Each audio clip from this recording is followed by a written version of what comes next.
ദൈവനാമത്തിന് മഹത്വമുണ്ടാകട്ടെ. സങ്കീർത്തനം 2 നമുക്ക് വായിച്ച് ധ്യാനിക്കാം. ജാതികൾ കലഹിക്കുന്നതും വംശങ്ങൾ വ്യർത്ഥമായത് നിരൂപിക്കുന്നതുമെന്ത്? യഹോവയ്ക്കും അവൻ്റെ അഭിഷിക്തനും വിരോധമായി ഭൂമിയിലെ രാജാക്കന്മാർ എഴുന്നേൽക്കുകയും അധിപതികൾ തമ്മിൽ ആലോചിക്കുകയും ചെയ്യുന്നത്. നാം അവരുടെ കെട്ടുകളെ പൊട്ടിച്ച് അവരുടെ കയറുകളെ എറിഞ്ഞുകളക.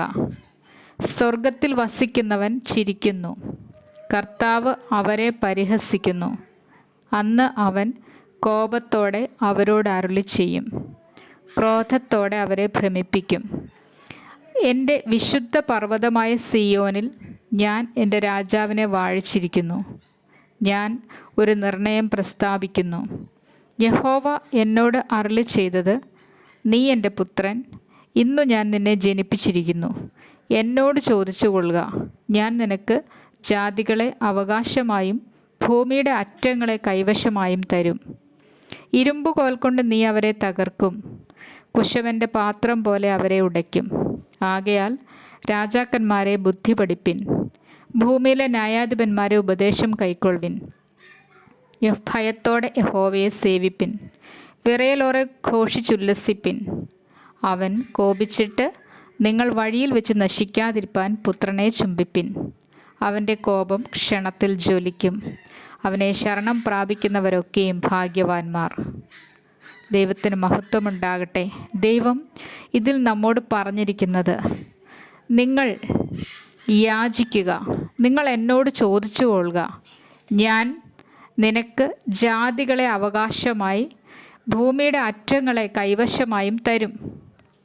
ഭൂമിയില്ലാതെ വിഷമിക്കുന്ന, ഒരു ഭവനമില്ലാതെ വേദനിക്കുന്ന മക്കളോട് ദൈവം പറയുകയാണ്, നിങ്ങൾക്ക് ഭൂമിയില്ല എങ്കിലും എന്നോട് ചോദിച്ചു കൊള്ളുക, ഞാൻ നിനക്ക് ജാതികളെ അവകാശമായും ഭൂമിയുടെ അറ്റങ്ങളെ കൈവശമായും തരും.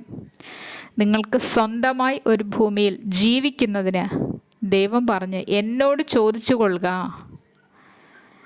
എന്നോട് ചോദിക്കണം, ദൈവത്തോട് ചോദിക്കണം. ദൈവം അതിന് മറുപടി തരും. വിശ്വാസത്തോടു കൂടിയ പ്രാർത്ഥനയ്ക്ക് ദൈവം മറുപടി തരിക തന്നെ ചെയ്യും. ഇന്നു മുതൽ ദൈവവുമായിട്ട് ഒരു ബന്ധത്തിലേർപ്പെടുക, ദൈവത്തോട് യാചിക്കുക. എനിക്കൊരു ഭൂമിയില്ല, എനിക്ക് കയറി കിടക്കാൻ ഒരിടമില്ല, ദൈവം എനിക്കത് നൽകണം.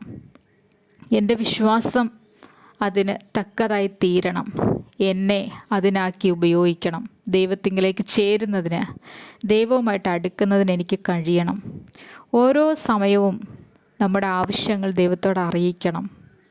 നമ്മുടെ ആവശ്യങ്ങൾ നമുക്ക് മുൻപേ അറിയുന്ന ഒരു ദൈവം ഇന്നുണ്ട്. പക്ഷേ നമ്മൾ ചോദിക്കുന്നില്ല.